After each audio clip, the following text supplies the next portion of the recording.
ये भारत एक ऐसा देश है जहां हर बिजनेसमैन अपना बिजनेस करना चाहता है। ऐसा इसलिए क्योंकि किसी भी बिजनेस के लिए कस्टमर की जरूरत होती है और भारत स्टार्टिंग से ही पॉपुलेशन के मामले में काफी आगे रही है।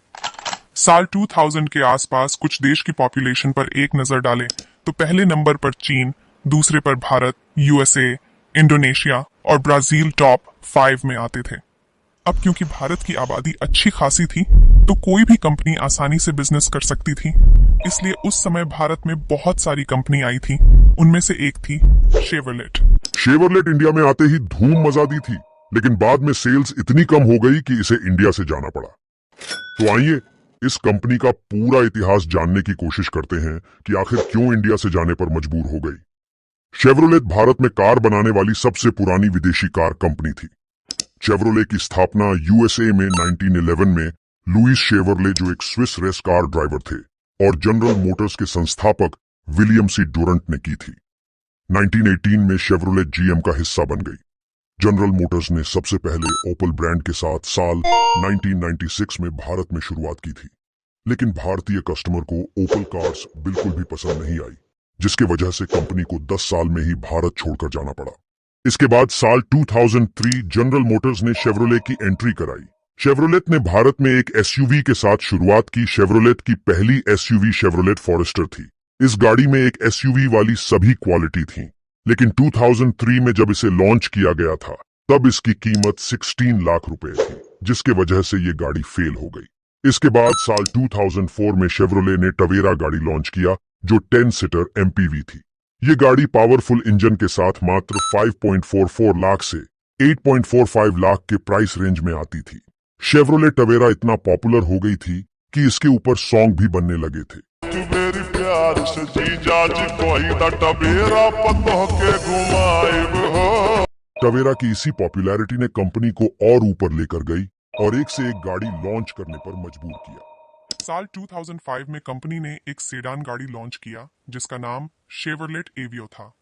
इस गाड़ी में 1.4 लीटर और 1.6 लीटर पेट्रोल इंजन का ऑप्शन था, जिसने इसे भारतीय बाजार के लिए पावरफुल गाड़ी बना दिया। एवियो को 2005 से 2012 तक लगभग 7 साल तक भारतीय सड़कों पर देखा गया था और इसकी शुरुआती कीमत 5.47 लाख थी। हालांकि इसकी सर्विस कॉस्ट काफी ज्यादा थी। इसके साथ साथ सर्विस कराने के लिए भी सोचना पड़ता था, क्योंकि इसके सर्विस सेंटर बहुत कम थे। इसके कारण इस कार को भारतीय ग्राहक द्वारा पसंद नहीं किया गया और धीरे धीरे इस गाड़ी को बंद करना पड़ा। शेवरोले ने भारत में कुछ अच्छी कारें लॉन्च की। उनमें से एक एसआरवी थी।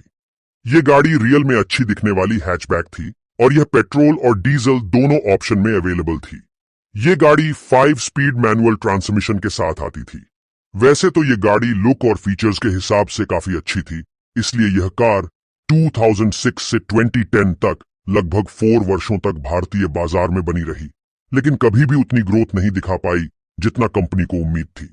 इसका कारण यह था कि ये गाड़ी ओवर प्राइस थी। उस समय पे जितनी भी हैचबैक गाड़ी अवेलेबल थी उनमें सबसे महंगी थी, जो कि 7 लाख से शुरू होती थी।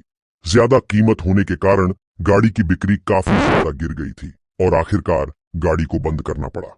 इसके बाद कंपनी ने काफी रिसर्च करने के बाद साल 2007 में फिर से एक सेडान कार लॉन्च की, जिसका नाम ओप्ट्रा मैग्नम था। यह गाड़ी अपने समय की सबसे सिंपल मिडिल साइज की सेडान थी। यह डीजल और पेट्रोल दोनों अलग अलग वेरिएंट्स में उपलब्ध था और इसमें 5 स्पीड मैनुअल ट्रांसमिशन था। यह कार 2007 से 2012 तक काफी अच्छी ग्रोथ दिखा रही थी, लेकिन होंडा सिविक और स्कोडा ऑक्टेविया जैसी डी सेगमेंट सेडान की लॉन्चिंग के बाद इसकी सेल्स काफी कम हो गई थी, जिसके वजह से कंपनी को भारत में अपनी अंतिम सेडान बंद करनी पड़ी। शेवरले इंडिया को लेकर काफी ज्यादा सीरियस थी। हर साल एक नई गाड़ी लॉन्च होती थी। अब साल 2008 में शेवरले कैप्टिवा को लॉन्च किया गया, जो एक एसयूवी थी। ये गाड़ी 25.13 लाख एक्स शोरूम दिल्ली और यह शेवरले इंडिया द्वारा बेची गई सबसे महंगी कारों में से एक थी। इसमें 2.2 लीटर VCDI टर्बो इंजन लगा था, जो 184 जीपी और 424 नैनोमीटर्स का पीक टॉर्क जनरेट कर सकता था। इसके बावजूद भी ये गाड़ी भारतीय बाजार में फेल हो गई, क्योंकि ये काफी ज्यादा महंगी थी। कुछ लोगों ने इस गाड़ी को खरीदा भी, लेकिन इसकी सर्विस भी अच्छी नहीं थी। इतनी सारी गाड़ियां लॉन्च करने के बाद कंपनी समझ चुकी थी कि इंडियन कस्टमर को क्या चाहिए, इसलिए साल 2008 में हो कंपनी ने शेवरले बीट को लॉन्च किया, जो कि एक हैचबैक गाड़ी थी।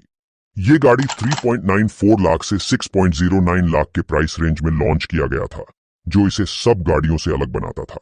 इसमें शानदार ड्राइवेबिलिटी, कॉम्पैक्ट साइज और प्राइस के हिसाब से भी काफी अच्छा था। शेवरोले बीट डीजल और पेट्रोल वेरिएंट के ऑप्शन के साथ अवेलेबल था। ये बीट सबसे छोटा गाड़ी था जो डीजल लाइनअप में अवेलेबल था और Maruti Suzuki Celerio, Hyundai grand i10 और निसान माइक्रा एक्टिव को टक्कर देता था। चेवी बीट 2008 से 2017 तक बाजार में बनी रही और इस गाड़ी की 1.78 लाख से अधिक यूनिट्स बेची गई, और यही वजह है कि ये गाड़ी आज भी इंडियन मार्केट में दिख जाती है। शेवरले बिट हर तरीके से अच्छी थी, लेकिन समय रहते अपडेट नहीं किया गया। इसके साथ साथ सर्विस में सुधार नहीं किया गया, जिसकी वजह से इसकी सेल्स कम हो गई। यह कार 2009 में लॉन्च की गई थी और यह कंपनी की सफल कारों में से एक थी। शेवरोलेट स्पार्क की शुरुआती कीमत 3.63 लाख रुपए थी और यह मारुति सुजुकी ऑल्टो और हुंडई सैंट्रो को कड़ी टक्कर देती थी। यह hatchback 1.0 litre smart tech engine द्वारा पावर्ड था, जो 63 bhp और 90 नैनोमीटर्स का पीक टॉर्क जनरेट करता था। चेवी स्पार्क ने मारुति ऑल्टो 800 और हुंडई इयॉन को कड़ी टक्कर देती थी।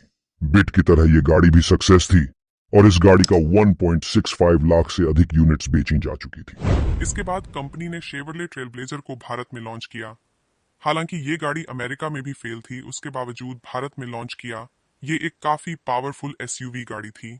इसमें 2.8 लीटर इंजन था जो 197 जीपी और 500 नैनोमीटर्स का पीक टॉर्क जनरेट कर सकता था, जिसके वजह से ये भारत की सबसे तेज कार में से एक थी।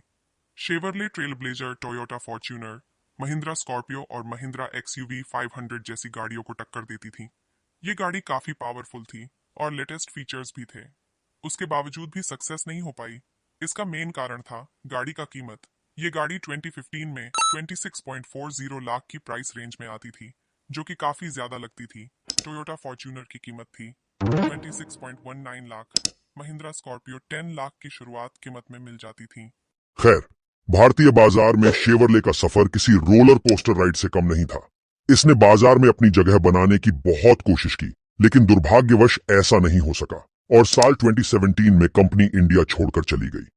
लेकिन फिर भी इसके जाने के 5 साल बाद भी हम अभी भी इसके कुछ गाड़ी को भारतीय सड़कों पर देख सकते हैं, जैसे कि टवेरा और बिट आज भी काफी संख्या में दिख जाते हैं।